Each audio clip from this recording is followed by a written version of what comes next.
E no dia 3 de novembro ocorreu a primeira fase do Enem, o Exame Nacional do Ensino Médio 2019. O Piauí foi o estado com maior taxa de presença no exame. A informação é do Instituto Nacional de Pesquisas Educacionais Anísio Teixeira, que é o INEP. Esta é a quarta vez que o estado fica em primeiro lugar na lista. 815 dos candidatos no Piauí compareceram à primeira fase do exame. O Piauí foi o 15º estado com maior número de inscritos.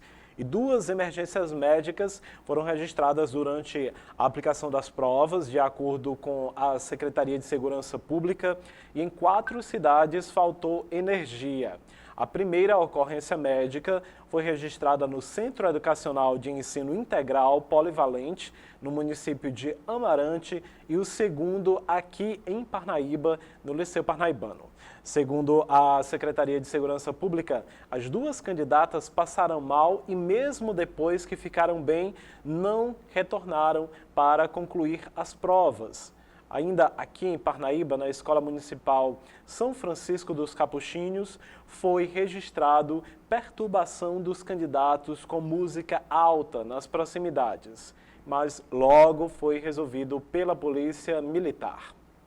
Nas cidades de Canto do Buriti, Teresina, Paulistana e Uruçuí, houve problemas no fornecimento de energia, mas sem prejuízo das aplicações das provas. E uma aluna foi eliminada em Teresina devido ao toque do celular durante a realização da prova. Sobre a prova que foi aplicada ontem, nós estamos aqui no estúdio com o professor Francisco Machado, ele que é professor de português, de linguagem, e vai falar um pouco a mais, tecer os comentários sobre a aplicação da prova de ontem. Boa tarde, professor Francisco. Boa tarde, Helder. Boa tarde, Carol. Quero agradecer pelo convite.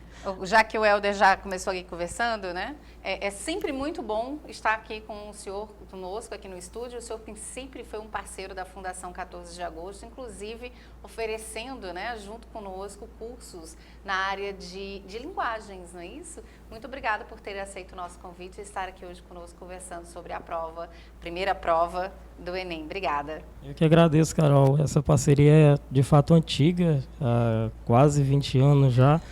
E quero dar desejar boa tarde aos telespectadores e conversar um pouco sobre essa prova de linguagens. Vou começar logo perguntando a opinião do senhor com relação à prova de linguagens, né, que foi a primeira. Às vezes é o bicho-papão de alguns alunos, né, outros consideram exatas, e a linguagem é aquele bicho-papão que sempre pesa bastante por conta principalmente da redação.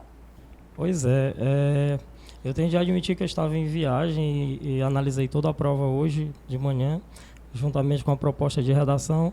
E em relação à prova de linguagens, houve um sentimento de frustração por conta dessa abordagem totalmente interpretativa apenas. Eu sou bastante a favor, quero deixar bem claro que em momento algum a gente prima por uma vertente apenas gramatical, mas eu acho um tanto quanto contraditório cobrarem tanto na competência 1 dos alunos, nossos alunos, e não cobrarem na própria prova de linguagens conteúdos relacionados à gramática, conteúdos como pontuação, que realmente pontuação é o bicho-papão. Pontuação faz que muita gente não tire a tão sonhada nota 1000, porque os alunos cometem deslizes de concordância, de regência, de crase, de acentuação gráfica, mas sobretudo de pontuação. Então, realmente, eu, como no ano passado, fiquei um tanto quanto frustrado com essa abordagem meramente interpretativa. Com relação ao tema da redação, o que o senhor achou, a avaliação? Bem, há alguns anos a prova de linguagens ela é feita na Semana Nacional da Cultura, quando no próprio Dia Nacional da Cultura, dia 5 de novembro. E assim, eles estão especificando, tá? Essa questão da especificação, ela acaba segregando como essa questão de democratizar o acesso ao cinema. Se fosse uma abordagem como democratizar o acesso à cultura, nós estaríamos mais felizes. Mesmo assim, ainda seria um tanto quanto contraditório. Mas essa abordagem não agradou a mim, não agradou aos alunos de um modo geral. É claro que há, sim, alguns que esperam o tema, talvez até tenham abordado, tenham lido a respeito do assunto. e que tenham gostado, mas é um percentual bem baixo, com certeza. Então, esse feedback foi negativo com relação aos alunos? Infelizmente, sim. Infelizmente, foi negativo. Né? E, assim, esperamos que revejam esses conceitos a respeito da prova de linguagens para o próximo ano, para 2020. E a questão da prova de linguagens em si, o fato de ela ter sido meramente interpretativa, fez que eu acredito que os alunos tenham resolvido, assim, com propriedade. Né? Afinal de contas, não houve nenhuma nomenclatura que pudesse gerar polêmica. Nós tivemos novamente questões de variedades linguísticas, de funções da linguagem, nós tivemos nomenclatura como injunção, que eu insisti em relação a isso, uma nomenclatura que vem caindo e muita gente não sabe o que é, muita gente não sabe do que se trata. O ato de injungir é influenciar no comportamento do outro. Não é um termo jurídico, é uma palavra bastante abrangente. Do campo semântico do convencimento, Carol, ela é a mais abrangente, inclusive, né? Ela abrange o ato de convencer a fazer, convencer a não fazer, persuadir, dissuadir, enfim. Então, houve também uma abordagem em relação às redes sociais, muito parecida com a prova de 2011. E essa questão da injunção, muito parecida com a prova de 2010. Infelizmente, eu esperava mais uma prova voltada para a parte gramatical, pelo menos em termos percentuais, 30%, quem sabe. Professor, só para a gente encerrar esse momento, eu conversava com o professor Francisco antes de entrarmos aqui no ar e perguntava a ele, o estado do Piauí ele sempre teve um destaque muito bom a nível nacional. O senhor acredita que esse ano vai ter esse mesmo destaque? Que a gente sabe que sempre temos aqui nota 1000 na redação, né? Então, vamos ter esse destaque? O senhor acredita nessa possibilidade? Acredito que sim. O tema não foi de difícil abordagem, não agradou, mas não foi de difícil abordagem. A questão é que nivela, né? Então, assim, eu acredito que nós teremos mais nota 1000 do que no ano passado, inclusive. Houve um empenho muito grande da parte da sociedade estudantil, percebi isso em todos os colégios.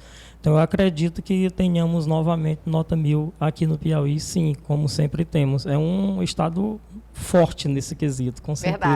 Verdade. Temos grandes promessas, sim. Assim seja. Obrigada, professor, por estar aqui hoje conosco. Eu que agradeço mais uma vez e sempre que precisarem estaremos à disposição. Obrigado.